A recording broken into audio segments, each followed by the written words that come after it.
Hi, in this video today we're going to factory reset this secure E7 Plus Smart Immersion heater control panel. So if it's playing up or you're not sure what you've done, then if you factory reset it, at least then you've got it back to how it was when it came out of the box. So I'm just going to zoom in, and if we hit the menu button,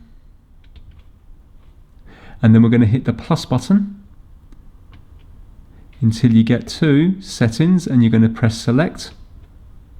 Now you're going to hit the plus button again.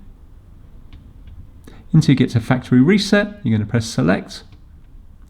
And it says no, or press the plus, yes. And then if we press select when it's on yes,